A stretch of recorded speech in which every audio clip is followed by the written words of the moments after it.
Hi, this is Donna Byrne, and this is Estates and Trusts Online Module 8A. We're talking about beneficial interests in trusts. Okay, where have we been recently? We've been talking about trusts, and we went through a variety of requirements for creating a trust, starting with intent to create one, some trust property, a trustee, a beneficiary who is not the trustee, trust purpose, and then some sort of formalities. And we saw that there's quite a bit of variability about that. And we saw that we need to have a definite beneficiary. Now we're focusing on what that beneficiary actually gets or is entitled to. So in these next two videos, we will describe different types of income interests in trust. We'll compare and contrast mandatory, discretionary, and support trusts. Think about a beneficiary's rights under each kind of trust. Explain the trustee's role under each type of trust. We'll identify trust interests that creditors can reach. And often as lawyers, that is actually our goal, because sometimes we're representing the creditors. And we'll explain how a beneficiary might transfer a trust interest and how we can limit that right. Okay, let's go. Okay, so here's our typical trust the way I normally draw it. Income to A for life, remainder to B. We know that this is a separate legal entity. Sometimes I draw legs on it. The trustee has legal title and has instructions about when to pay what to whom, and the whom are the beneficiaries. The whole thing is for their benefit.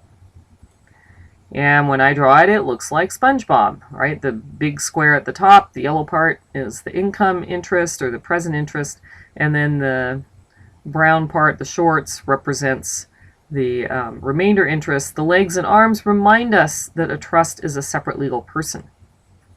So, what do we mean when we say income? Income to A for life. It means all of the income paid at least annually. Of course, we can specify more frequently if we want to. No matter what, the trustee must pay all of the income earned by the trust assets. If the trustee doesn't, beneficiary can compel the trustee to pay all of the income. This is mandatory. Now, an annuity trust is similar, except that instead of just paying all of the income, the trustee must pay a specific amount each year. And that amount may include some of the corpus. If the income wasn't enough, then we use some corpus to pay the specified amount. On the other hand, if the income from the trust assets was more than that amount, then some of the income gets added to corpus. We pay the same dollar amount every year. You're probably familiar with this, because this is how lotteries are usually paid out. We see a big number, $110 million, but then the small print here says $71.5 million cash value. If you took a lump sum, that's what you get. But because you're going to get a specific dollar amount every year, it's going to be more because there will be some interest added in. This is also kind of how they do your student loans. When you pay back a specific dollar amount, you're paying corpus and interest, and the mix will vary so that over the life of the loan you pay the same dollar amount every month. Okay, a unitrust is a little bit different. In a unitrust, we pay a specific percentage every year, a percentage of the total value of the trust on some specified date. And that amount could include some or all of the income, if the trust is earning income, and it could include some corpus. The important thing is that it's the same percentage of all of the assets. So obviously the amount can vary, but the percentage stays the same. And so if the trust earns income, we just add it to principal, because really all we're interested in is the whole value. Now, why would you care? Why would you do it this way? Unitrusts are kind of cool. All the dollars are the same, and that means the trustee does not have to decide where to take the expenses from if there are expenses to pay, such as tax preparation. If the trustee has some investment options, it really doesn't matter whether we invest for income or for growth, because the only thing that matters is the total dollar value. They're all the same. It gives the trustee a little bit more management flexibility. In any case, All three of these are mandatory trusts. We're not giving trustee any discretion about how much to distribute. We're just giving clear instructions about how to figure it out. Sometimes we want the trustee to play a more active role in deciding what gets distributed. And so we have a range of discretionary and support trusts that don't necessarily pay all of the income or an annuity or a Unitrust percentage every year. And caution, we lump these together because in all of these trusts, the trustee has to do some thinking about what gets paid, but support trusts, as we will see, really are not discretionary. Support trusts tell the trustee to use the income or the corpus to provide support for the beneficiary. Not income necessarily, just support. Now, support is kind of a term of art, and it means the things that you need for food, shelter, clothing, medicine, transportation, education, and so on. That's kind of an objective standard. We will see that a court can enforce that. All right, let's take a look at Emmert versus Old National Bank on page 415. Now, the Emmerts were a prominent Martinsburg, West Virginia family. I love finding out about these the litigants in these cases. Allen R. Emmert had two sons, Allen Jr. and Frank. Now, Frank, who's the subject of our case, was named after his grandfather, who was a prominent realtor in Martinsburg, West Virginia, around the turn of the 20th century. Allen Sr., the father here, was a founder of the West Virginia Retailers Association, and I think there is still a company called Frank S. Emmert and Sons or something like that, that's a retailer. In addition, I found this little tidbit. Grandpa Frank and Allen Sr., this is Frank, and that's Allen, either published this songbook, which you can find on Amazon, or they were involved with some organization that published it. Because this picture says Frank S. Emmert, founder. We'll see. Don't know.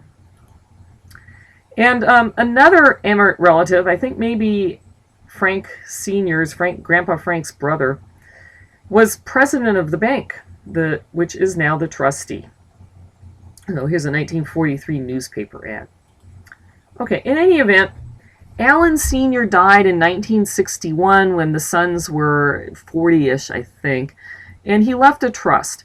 And among other things, the trust provided earnings accumulated from the operation of said trust estate or principal, if said accumulations are insufficient, may be used by said trustee for the purpose of adequately providing for the comfort and support of either or both of my said sons, if necessary at any time. Advances or expenditures for either son in excess of advances or expenditures for the other son shall be charged against the share of the one for whom the advances or expenditures are made. Okay, so let's look at it again. Earnings or principal can be used for the comfort and support if necessary. And then there was the second part and also another clause that advances or expenditures should be charged against the share of the one who's getting them. In other words, we want to treat them equally, and he specifically said, I desire that each of my sons be treated equally in the payments, advances, and the distribution of income and the corpus of said trust. You kind of wish he'd made two trusts. A lot of parents want to treat their children equally. And of course, most parents want to provide for their children's needs. And sometimes those purposes clash, and that's kind of what's going on here. Here's the need. Frank says he needs $100,000. Why? He's $48,000 in debt, owns nothing, and is unemployed. And he has a disease that causes weight loss, nausea, and lassitude.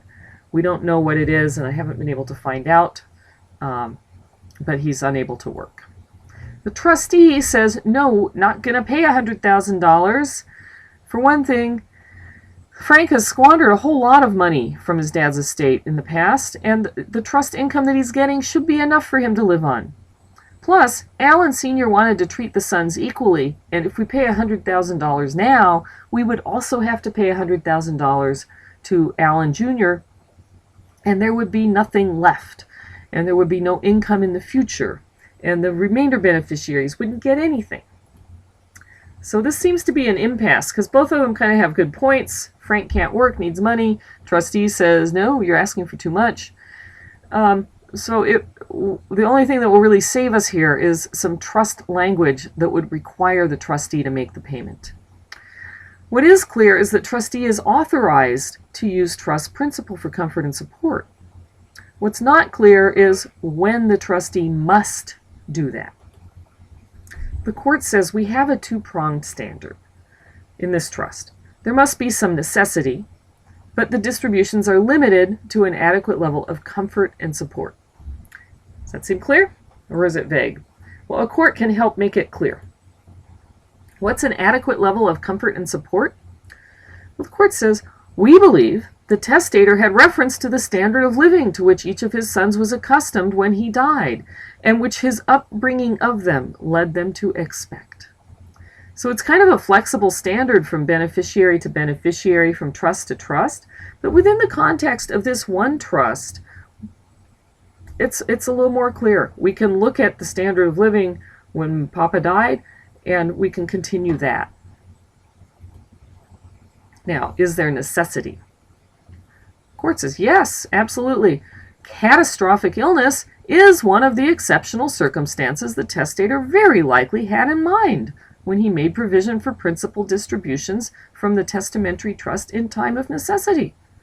Sure, that's what you would be going for. But that would eliminate the remainder interests. Court says, yep, it would. Anytime a corpus invasion privilege is granted, there does exist the possibility, like there is here, that remainder interests will be reduced or eliminated. Such a possibility is inherent in the nature of corpus invasion privileges. Oh, but. The trust says that the trustee may invade principal. Sometimes the trust even says, in trustee's discretion, trustee may invade principal. No, that does not actually give the trustee discretion. When the trustee acts outside the bounds of reasonable judgment, the court will intervene. Okay, remember Faircus versus Williams? The court saying, well, Faircus had a fiduciary obligation as long as he was trustee. We're going to impose that here too. Okay, so then how much does Frank actually need? The court says, well, we don't know, but what you have to focus on is the present needs of the appellant and not his past behavior. And you, trustee, have abused your discretion by refusing to pay.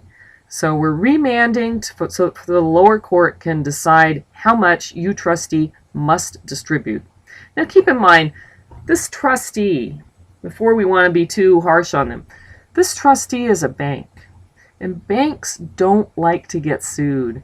I mean, would you want to put your savings in a bank that gets sued all the time and may have to pay out all of its money in lawsuits and, kind of close its doors? Of course not. So banks are very cautious. The bank may have just been dragging its feet because it needed a court decision. But now it's going to get one. It's going to get everything made clear.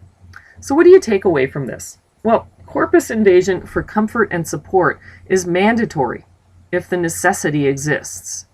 And corpus invasion means that remainder interests will be compromised. In deciding whether we need to invade corpus, we look at the present needs of the beneficiary, even if in the past the beneficiary's behavior has not been wonderful.